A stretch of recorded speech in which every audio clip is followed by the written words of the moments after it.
Hello, everybody. This is a quick introduction to business, economy, and society. It's a course that might be called a course in pluralist economics. I designed this course to meet a very particular need. Most students of business or engineering or social sciences tend to take only one or two economics courses in their education, and that course is often just called Economics 101.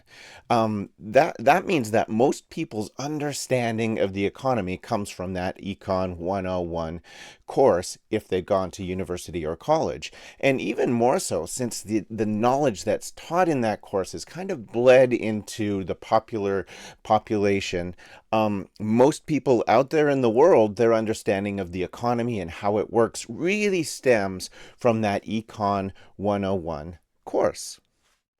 You might find it surprising, though, that Econ 101 course, that standard course, only teaches one school of economic thought out of perhaps a dozen that actually exist.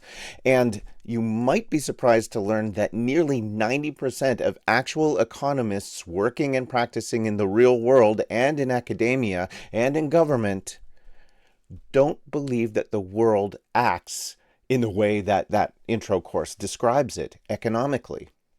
What does that mean? It means a huge proportion of university and college graduates with MBAs, business degrees, engineering degrees, social science degrees, a huge proportion of those people are graduating from university with a really big misunderstanding of how the economy actually works.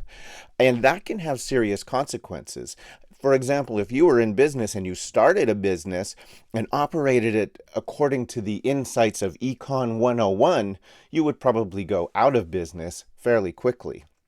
And more so, when people vote or advocate for different governments, different types of policy, often those policies are really economic policies. Well, voters are going to polls and voting for this government or that government, generally with a very severe misunderstanding of how the economy actually works.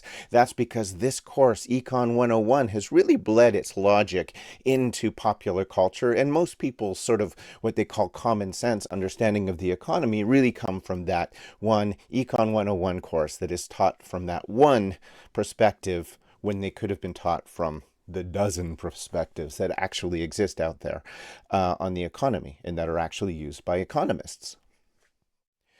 So this course, Business, Economy, and Society, is designed to correct for that. Not by claiming that one school of economic thought is that much better or worse than the others, but by just presenting in a simple way that's understandable, hopefully, to most of you out there, the multiple schools of thought that are actually of interest and actually used by real economists. That is, we're going to try and depict the world as real economists understand it, instead of just in this very stylized theoretical way that it's often depicted in Econ 101. So, in contrast to that oversimplified, over-theoretical version of the economy that might be a misrepresentation of the economy, we're going to go into a dozen schools of thoughts that are actually used, and each of these schools of thought has really important, essential insights about the economic life of humans. Insights that would be valuable for people, whether they're in business or they're in education or they're laborers or they're just voters. Because I think that this kind of robust, thorough understanding of the economy and how it works is really important for every human, I've made these lectures freely available online, whether you're taking it as for a university credit or not. So come along with me if you choose. All the modules and lectures for this course are going to be available on YouTube, and even readings will be linked to from the description in the YouTube videos.